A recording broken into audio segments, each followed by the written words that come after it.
Welcome to the Zach on Leadership podcast. I am your host, Zach Hughes. Today's episode is entitled, How do you know what's really going on in your team? I was asked a pretty insightful question this week. I was doing Q&A with the Minnesota Technology Association's ACE Leadership Cohort. We were discussing a wide range of leadership topics when one of the participants asked this interesting question. How do you know what's really going on in your team? Do you use dashboards or status reports? What's your method? I sat back in my chair for a moment to gather my thoughts. It occurred to me that this is a personal leadership style sort of question. There's no real specific right or wrong answer. If you asked a dozen different executive leaders, you get a dozen different answers. Before I answer the question, I like to first validate the importance of it. Regardless of how you answer it, you need a really good answer. It's critical that leaders have confidence in what's going on within their team. Blind spots are a huge liability and are potentially derailing. At the same time, once you reach the executive level, your team is just too big. You can't possibly get involved in everything. So how do you know what's really going on? Here's my answer to that question. This is what works for me. Number 1, I meet weekly with my direct reports. Yep, weekly. And I don't cancel them unless one of us is on PTO. I've checked with other executives, and that's a higher frequency than most, but I like it. I like being able to stay on top of hot issues. I don't want too much time to pass between check-ins. Even if nothing major is going on, I want to keep these super important relationships as healthy as possible. I rely heavily on my direct reports, so we need high trust and frequent synchronization. We also have a weekly team meeting that rarely gets canceled. I make it a priority. We talk about relevant topics and get on the same page. Also, we have established norms of frequent asynchronous communication via persistent chat, both one-on-one and as a leadership team. Anything real-time gets communicated right away.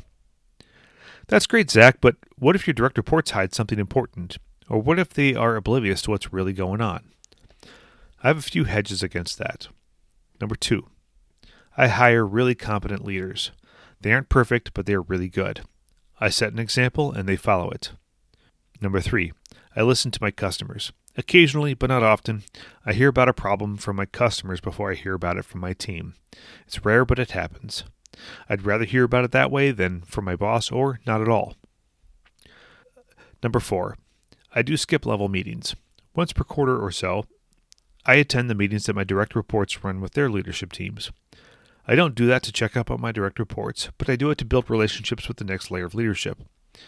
I want to make myself accessible to them, and it's only possible if there's a relationship established already. Number 5, I read the employee engagement survey results. You know those surveys that most companies do about how employees feel about working at your company? I take those very seriously. They provide excellent signal intelligence on how people feel at the ground level. More importantly, it alerts me to hotspots that require some attention to fix leadership or cultural issues within the department. One additional way I make myself available to employees is a very old concept called an open door policy.